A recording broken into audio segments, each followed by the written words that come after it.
and turn on the record button. Hopefully everybody got most of that though. All right. Anyways, so like I was saying, like master your setup, master your model. And I also want to say is over the next few days, you guys are going to get fed a lot of information, like a lot. We're going to take a break on Wednesday. That way you guys can practice some of it on your own and do the homework and then turn it in. That way you guys are just not like, information overload. But everything here taught is meant to be a tool. It's not meant to be something that's like, of course, we're going to give you a trading plan with a checklist and everything, but the whole goal is for you to be able to have the tools necessary, go to your charts and identify a good setup that's your setup. It's nobody else's. Like in my Smart Money Scalps group, which some of the guys in here are from that, lately they've been coming up with like their own setups, like setups that I don't even take, and they're killing it. There's a few guys in there killing it right now. We had one student who just he got on the FTMO leaderboard, crushed it. He has an insane win rate. It's like 90%. But again, that's his model. He's happy with 1 to 2, 1 to 3 R. He's taking like 20 to 30 trades a day, and just compounding his R throughout the day. And yeah, he takes some losses here and there, but typically with strategies that we taught him, he's doing really, really well. And by the way, that's a 200K FTMO account that he's on the leaderboard with. So he made around like 40 grand in one day. So a nice little payout for him. Let's go over how to manage a small account. So when you're managing a small account, there's 2 ways to do this, okay? One way is you're going to trade your setup, and only that setup, and you don't take anything else, okay? And what we're going to teach you, you're going to not want to take anything else. You'll see why, like, there's no point for me to get into a trade today. You'll understand why that you shouldn't trade that day, okay? And you're only going to want to take something very specific that you're looking for on the charts at a specific time, okay? And you take that trade only, right? And you have your risk management, which I recommend 0.25% of your account. Some people, if it's a very small account, you can go up to like 2 to 3%. Like I'm talking, like if you have like a $200, $300 account, then yeah, go ahead and you might as well go full margin, to be honest with you, because it's going to be very, very hard to scale that up quickly. And especially with those types of accounts, you don't want to be a swing trader with a very small account. Okay. Like having a position, it's not going to do anything for your account. What you need to do is you need to compound it either through scalps or intra swings. Okay. And when you get really good, like for example, my student that has the 90% win rate, he's compounding his account like that. He can go full margin because his win rate is so high. Okay. It's been close to, like, I've seen it be close to 100%, which is nuts, but he's better than me at this point. Like what I taught him, he took it, made it his own, and he's better than me. Anyways, back to building the small account. Like you really want to manage, like if you have like a very, very small account, like $200 to $300, take specific setups. Okay. Like very, very specific setups and build it up like over a week, 2 weeks, around, I don't know, like 2-3 grand. And then you can kind of scale back on it and use proper risk management, not try to go full margin. When you're doing a large account, like if you have an account, let's say 50K or higher, I recommend not doing very tight stop losses. On a small account, you're going to need those very tight stop losses so you don't blow your account, right? You need sniper entries on that. On a large account, I don't recommend doing sniper entries because obviously the broker can see what you're doing. And it's easy money for them to just widen the spread and take you out of the market. So when you have a large account, I recommend 10 to 15 pips, up to 20 pips SL. Otherwise, you're really going to screw yourself over on that, because every broker that uses MT4 can log into the back platform and just see all the liquidity in there and see where you're at, where your stop loss is. Especially with a large account, you don't want to be putting a stop loss right away. Okay, you gotta give it some breathing room with a large account.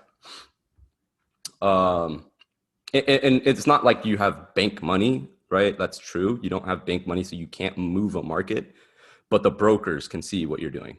Okay, and that's easy money for them. So like imagine if you had like 6-7K on a position and you're getting like a 1.5 pip SL, like all they have to do is tag you out and you're done. You know, especially if you're using an RR strategy, and that's an easy 7K right there, gone. So just keep that in mind. I want to talk about spread. Some people that wondered about like sniper entries. Okay, like sniper entries are depending on your broker, really, how big the spread is on whatever pair. You're not gonna get like a 1 pip SL. Okay, it looks like a 1 pip SL just because of the way Instagram traders and everybody does it. It's not. Okay, you have to factor in your spread to get your entry.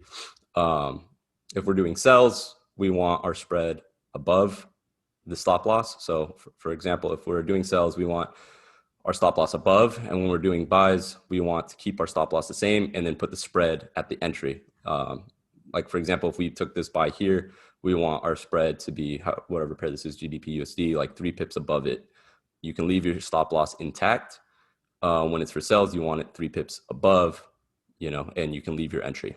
That way, that's the way the spread works with it. So your spread, if it's 3 pips, like you're not going to get a 1 pip SL, if that makes sense. Okay, so just make sure you keep that in mind and that you're calculating your position size accordingly.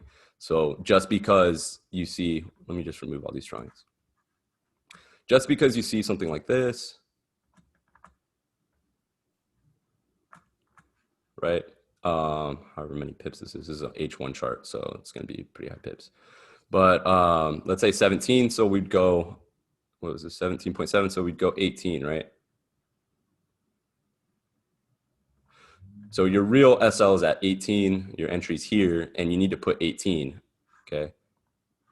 Into, does everybody use this, or do you guys use your own? Just answer in the chat. I just want to make sure you guys, everybody here, if anybody doesn't know how to use this, just put IDK in the chat.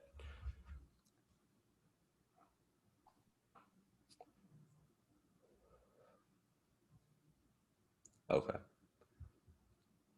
Great.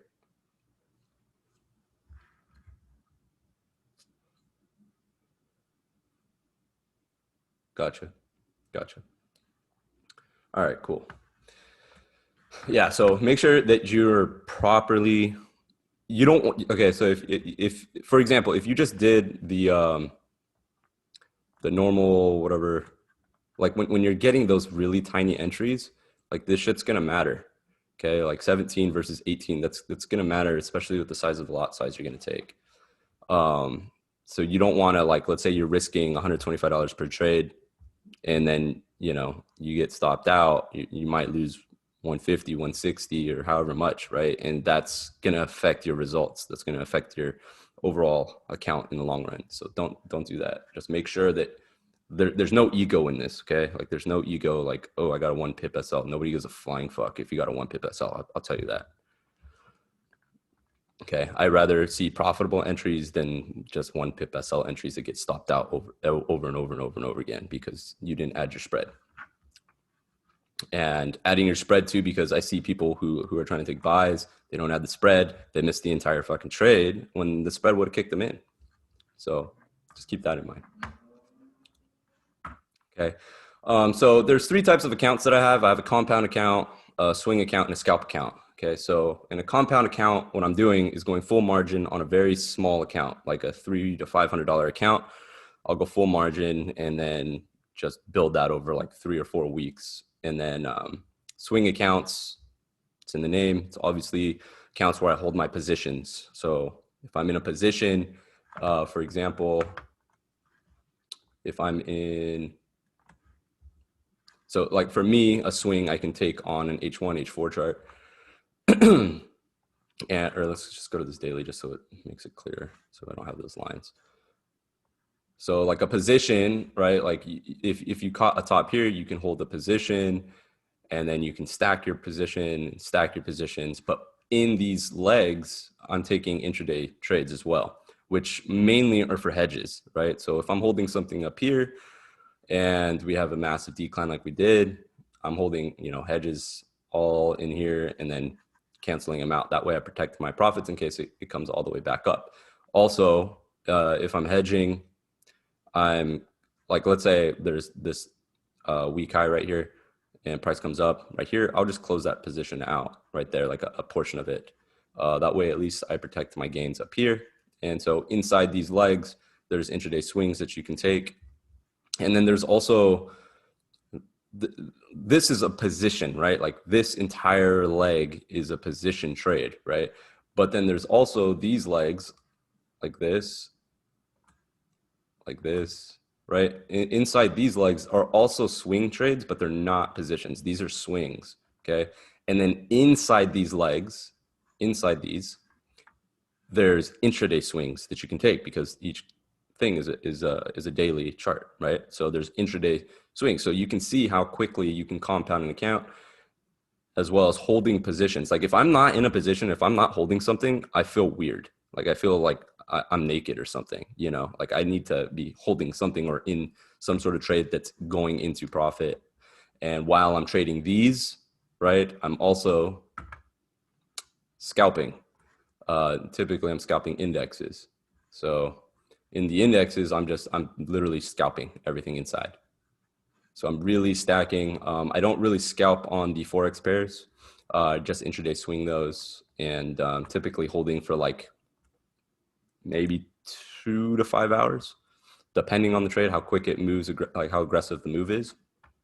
Okay, so when I'm ready to take a position trade, I'll go into my compound account. When I'm doing swings, I'll go into my swing account. And when I'm scalping the indexes, let's say during New York session, like after I get my initial setup, like let's say like the type 1 cascade that I'm telling you guys about, like let's say I get that position and I'm holding that intraday for swings, because it's best to just not look at your charts if you're in a trade that needs to go to TP. What I mean by that is you're not doing yourself any justice. You're not doing yourself any justice if you're not holding your trades to TP. So for example, if you took a sell here, your TP, depending on your strategy, right, whatever you want to do, your TP could have been here because you would have assumed some buyers would step in as a break and retest and possibly could have ran, because sometimes retail strategies work, or down to this low here. Or if you got scared of this OB, which I know a lot of people took this, that would be your TP. So depending on your average R, you would know and dictate what you should be holding your trades to. So when I'm in a trade, I have the idea of like poker. When you play poker, once the money's in the pot, it's not your money anymore, right? It's gone. It's the pot's money. It's the community pool. So when I'm taking a trade, I'm going to safely assume that that's not my money anymore until logical areas get violated. Like let's say this got violated, then I will put break even. Okay. If that happened, depending on my typical RR on this particular pair, on that particular model and setup. Okay. So yeah, so going back to poker, once that money's in the pot, it's the market's money at that point. Okay. Your money only happens when you close the trade. Okay. That's the only time that that money belongs to you. After it's in the market, it's the market's money. When you close a trade, it's your money. So just make sure that in your head, you have that. Like I see people all the time, they'll get a trade, they'll get in right here, set break even, and then it takes them out. You know what I mean? And then the market rallies in their favor because they just put break even so fast. Their stop loss is up here, but they got an entry right here. And then this came out, wicked them out, and then ran immediately after.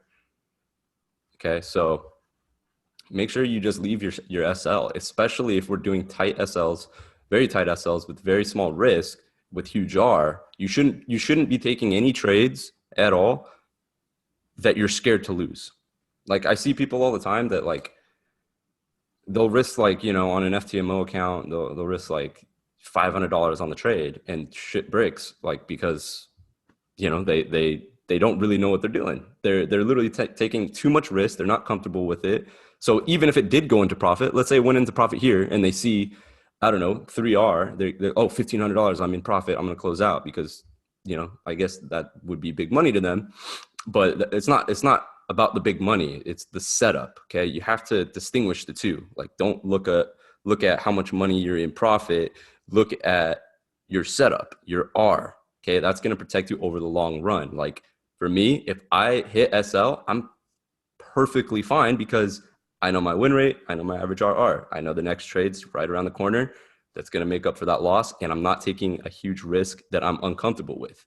Okay. If I'm uncomfortable with the trade, right? Like, let's say I'm like, I'm really uncomfortable, but I have to take this trade because my psychology needs it or some shit.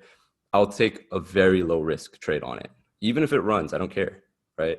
Because it's not something that I was comfortable with, right? So when you're coming to the charts, like, just make sure that you have a good understanding of where your pain threshold is. Okay. If it's $100, you're willing to lose on a trade, and you can lose that multiple times in a row, right? Have we already been on this for an hour? No, we have not. Okay. Anyways, if it expires, I'm gonna upgrade this today. I totally forgot to upgrade the Zoom, but I'm gonna upgrade it so we have unlimited time. But I'll send a new link out so that we can continue. Just so you guys know. Yeah, when you come to the charts, just make sure that you have an idea of how much you're willing to risk, and that you can risk that over and over again, right? It's not gonna crumble you as a person, and you're gonna be out in the streets, you know, like begging for quarters or something. You want to be able to be like, okay, if I'm comfortable with $10 risk, then that's all I'm willing to risk. I'm only willing to risk $10 per trade. And if you have to set a cap on yourself. Like, this is the toughest part for traders, is to set a daily cap on yourself. Okay. If you lose more than 2 trades a day, just stop. Like, why put yourself at risk? You're a money manager. Would you give somebody your money if they lost like 6-7 times in a day chasing trades? Like, no, you wouldn't. You have to think of yourself as a professional, as a hedge fund, however you want to visualize yourself, as somebody that you would give your money to. Okay. Because if you wouldn't give your money to yourself, then you probably should keep practicing on trading. Okay. Because you really got to manage risk well. It's not, as long as you're protecting your downside, the upside is going to take care of itself. Okay. So make sure you're focused. Like in my Smart Money Scalps group, I'm very patient. I'll take a trade when it's necessary to take a trade. Not that the market's only going to give you a few opportunities a day. Okay. Depending on your type of model. So on a specific model, you should know this opportunity only comes 2-3 times a week. And if I know the win rate on this particular model, then I can go heavy because I'm confident. And the thing with journaling is it's going to build your confidence in that particular setup, because you're going to see over time, damn, like this thing has got like a 70% win rate with like an average 1 to 10 R, 1 to 20 R, whatever your R is, right?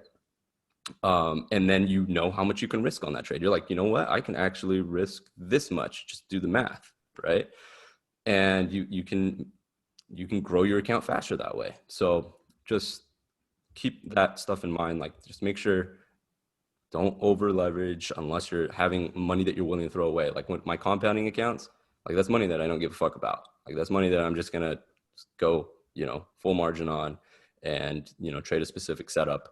And we'll go over that this week. But yeah, I'm just going to, you know, compound the shit out of that account. And if I blow the account, it's whatever. It's originally $300. Okay.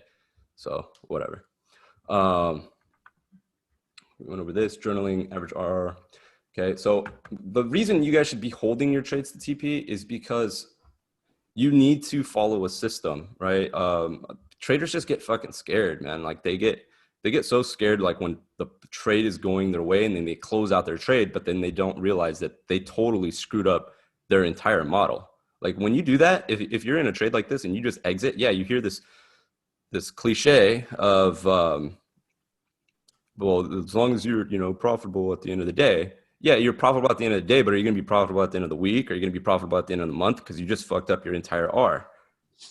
Okay, so like you really gotta like hold your trades to TP if that's your trading plan. That's why it's a trading plan. My trading plan is enter here, stop loss here, exit here. Not, oh, I don't know where to exit. Let me just exit here. You know, if your trading plan is to exit here because of a specific R goal, then exit here. You don't need to worry about the rest of this.